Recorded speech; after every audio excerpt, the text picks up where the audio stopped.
10 de la mañana con 35 minutos, regresamos a tu conexión matinal y así como lo anunciamos vamos a tener una conversación necesaria, sobre todo en pleno octubre, que es un mes donde buscamos concientizar a las personas, a las mujeres con respecto al cáncer de mama. Le damos la bienvenida a esta entrevista a la doctora Verónica Mariani. Ella es cirujana oncóloga del programa del cáncer de mama de Clínica Universidad de los Andes. Doctora, buenos días, ¿cómo está? Hola Catalina, muy bien, gracias. ¿Y tú? Bien, también un gusto poder tener esta conversación, como así lo planteamos. Cada octubre es un mes donde debemos conversar este tipo de temáticas, sobre todo porque entiendo que hay un porcentaje importante de la población que ni siquiera se llega a enterar de este tipo de diagnósticos, ¿no es así? Exactamente, y porque el cáncer de mama es altamente prevalente.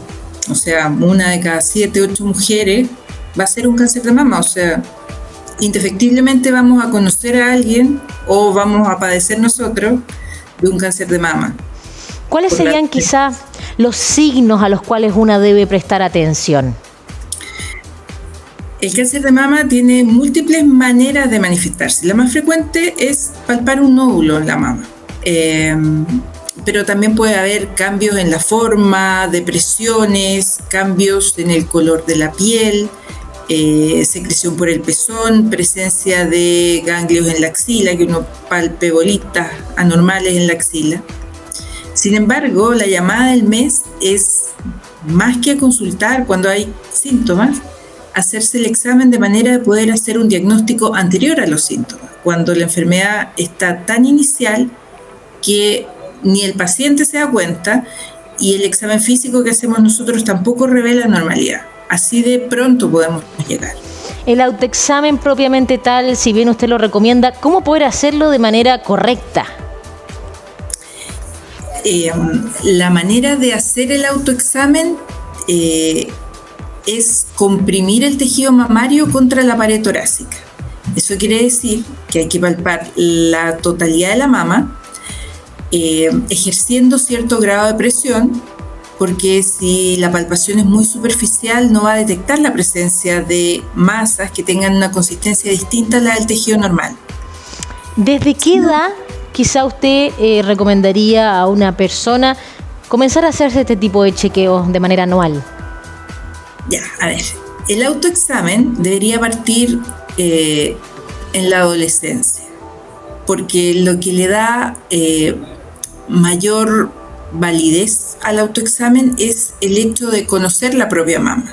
Hay mamas que son nodulares a la palpación en forma normal, en forma por la estructura del tejido, y entonces cuando la paciente se hace el examen no sabe si esos nodulitos que toca son parte normal de su mama o son anormales.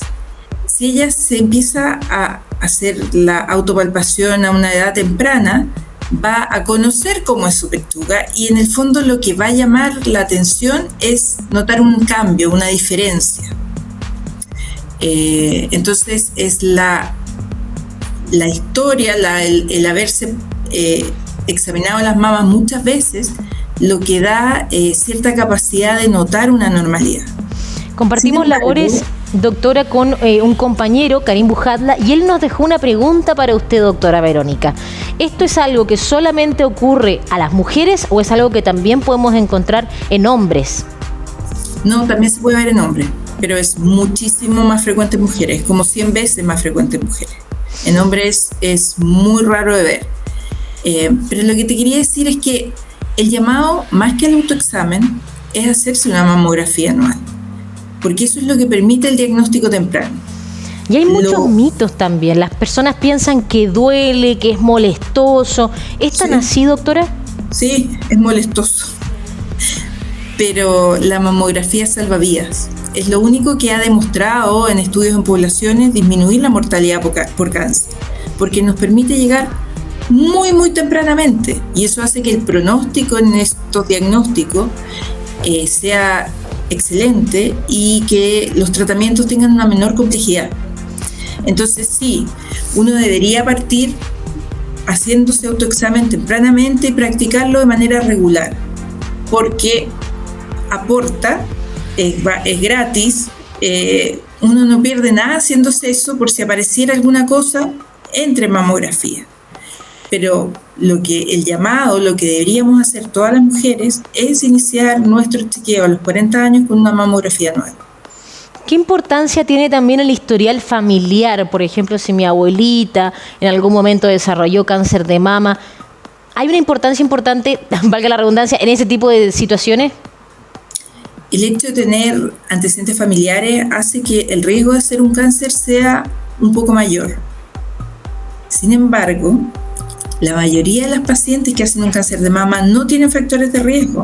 Las mujeres a veces se autoconvencen de que porque no hay historia de cáncer de mama en la familia, ellas nunca van a tener, y lo usan como excusa para no ir a hacerse el molesto examen de mamografía, que es cada vez menos molesto en la medida que la tecnología avanzada o las máquinas permiten hacer con menor molestia, menor dolor este examen. Pero la verdad es que ninguna está libre, aunque no tengamos antecedentes familiares. Usted habló de factores de riesgo. ¿Cuáles serían estos factores de riesgo y también cómo poder lograr reducirlos? Muchos de los factores de riesgo tienen que ver con la historia reproductiva de la mujer. Entonces no son de fácil manejo porque no es una cosa sencilla como de planificar o de modificar. Por ejemplo, el no tener hijos es un factor de riesgo, aumenta el riesgo de hacer cáncer de mama. Pero no siempre está en la mano de uno decidir cuándo tener hijos. Tener hijos a una edad mayor también aumenta discretamente el riesgo, y es algo que vemos cada vez más en nuestra sociedad porque los estilos de vida van cambiando y muchas mujeres no pueden tener hijos antes, ya sea por razones laborales, de compromisos familiares. Los otros factores tienen que ver con la edad en que llega la primera regla, la edad en que se termina la regla, que son cosas en las que uno no tiene mayor injerencia.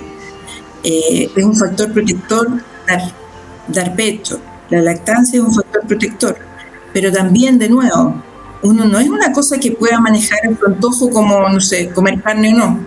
Es una cosa a la que la vida nos va llevando. Entonces, como los factores de riesgo son, ayuda no fumar, ayuda un consumo mínimo de alcohol, ayuda a la actividad física, mantener un peso corporal adecuado. Pero no son factores que anulen el riesgo. Entonces, como los riesgos no son manejables realmente de forma significativa, el enfoque tiene que ir a la detección precoz. Claro que sí. Bueno, usted habló de alimentación, de ejercicio. ¿Qué papel podría jugar este tipo de actividades físicas, por ejemplo? ¿Se relaciona con una menor incidencia de cáncer de mama? Discretamente, pero en pacientes que tienen cáncer de mama, que han tenido cáncer de mama, la actividad física se relaciona con un menor riesgo de recurrencia. Tienen que ver básicamente con, como por ejemplo sobrepeso o el consumo de alcohol, con los niveles de estrógeno que se producen a raíz de la grasa o en la grasa periférica de estrógeno. Las pacientes con más sobrepeso, que tienen más grasa, producen a nivel periférico mayor cantidad de estrógeno, y las hormonas tienen un rol en el riesgo de desarrollar un cáncer o de que este ocurra. Si bien año a año se realizan diferentes campañas, ¿cierto?, que buscan un poquito despertar la conciencia en las personas, ¿cree que ha existido un cambio? O sea, ¿se reporta, según su experiencia y su visión, mayor actividad de personas realizándose las mamografías o el autoexamen, o usted cree que todavía falta muchísimo? Yo creo que hay más conciencia. Ahora, lo que uno piensa que debe hacer no es siempre lo que hace. Uno piensa que debe comer bien y no come bien siempre, o que tiene que hacer actividad física y a veces cuesta encontrar espacio. Yo creo que todas las mujeres saben que tienen que hacerse la mamografía. Ahora, no todas se lo hacen y uno entiende porque parte de ser mujer, parte de la forma que tenemos las mujeres de operar, es siempre pensar primero en el otro. Las mujeres como que tendemos a la autopostergación. Entonces siempre hay algo de lo que estar pendiente antes de ir a hacerse la mamografía. También tiene que ver con acceso. O sea, no todas las pacientes tienen el mismo acceso a hacerse una mamografía porque es un examen costoso, porque los consultorios a veces no tienen para la capacidad de recursos para poder hacerle mamografía a todas las pacientes que lo necesitan. Es multifactorial, pero sí, hay más conciencia. Yo creo que así a nivel intelectual todas tenemos clarito que hay que hacerse una mamografía al año. Claro que sí, pero cuesta eso, lo que usted mencionaba, el tomar acción, porque no, primero tengo prioridad a los niños, mi marido, la casa, las cosas, etcétera, y finalmente postergamos este examen que, como usted bien dice, puede salvar vidas. Con respecto al uso de hormonas o anticonceptivos, ¿esto podría de alguna manera aumentar o disminuir la probabilidad de desarrollar un cáncer de mama? Para los anticonceptivos hay evidencia que es medio contradictoria. Yo diría que no hay una evidencia categórica que el uso de anticonceptivos se relacione a un aumento de riesgo. Hay sospecha porque uno sabe que las hormonas juegan un rol en esto, pero la evidencia no es categórica en poder demostrarlo. La terapia de reemplazo hormonal aumenta el riesgo de forma discreta y muy en relación al tiempo de uso. Entonces hay que sopesar los pros y los contras. La menopausia, que es cuando se usa en esto, es a veces una etapa que es difícil de sobrellevar desde el punto de vista sintomático para muchas mujeres y además se asocia a otros elementos que alteran otros aspectos de la salud femenina. Entonces uno tiene que balancear los riesgos y los beneficios que aporta la terapia de reemplazo hormonal, pero siempre con un doctor que se haga responsable, que siempre sabiendo que no es una terapia que uno pueda usar para siempre. Eso. Y dependiendo del caso también, me imagino. Doctora, con respecto a los avances tecnológicos, ¿siente que hoy efectivamente van en pro de quienes puedan estar padeciendo cáncer de mama hoy en el país, o en realidad aún queda muchísimo por conocer y desarrollar si lo comparamos, por ejemplo, con otros países más desarrollados? No, estamos muy bien. O sea,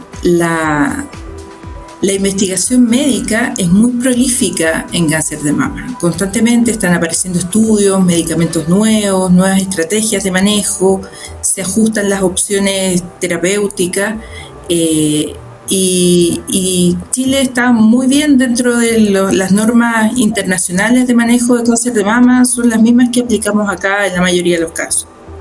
Así que sí, todavía falta, porque cuando tengamos una pildorita mágica que evite que uno haga un cáncer de mama, vamos a estar con la misión cumplida, pero la expectativa, el pronóstico está mejorado porque tenemos muchas herramientas para manejar el cáncer de mama. Doctora, hemos hablado de prevención, de hábitos que podemos incorporar, ¿cierto? De lo atingente que es realizarse la mamografía una vez al año. Pero ¿qué pasa con esas personas que quizás puedan estar en sintonía y fueron recientemente diagnosticadas con cáncer de mama? ¿Qué recomendación usted le daría o qué información con respecto a todo el proceso que están por vivir también? Es distinta la situación dependiendo de la condición de los pacientes. El cáncer de mama tiene una gran ventaja a nivel de tratamiento, y es que es una patología GES. Eso determina que incluso las pacientes que se atienden en el sistema público tengan garantizados los tratamientos, y los tratamientos dentro de un plazo que está definido por ley. Si el sistema público no es capaz de brindar esas prestaciones dentro de los plazos determinados, fue necesario a la paciente a un establecimiento privado, de manera de que el tratamiento sea el adecuado y dentro de los plazos razonables. Para las pacientes que pueden elegir dónde atenderse, yo creo que lo que tienen que hacer es buscar un doctor que les dé confianza. Y para las que se atiendan dentro del sistema público, saber que los doctores que trabajan ahí tienen un alto nivel de entrenamiento, están expuestos a muchísimos casos, así que en la inmensa mayoría de los casos son una opción muy recomendable también. Doctora Verónica, queremos agradecerle su tiempo y sus ganas de querer ser parte de esta conversación tan necesaria en Tu Conexión Matinal. Que esté muy bien, gracias. Muchas gracias, chao. Y vamos a continuar aquí por el 14.1 y en este momento...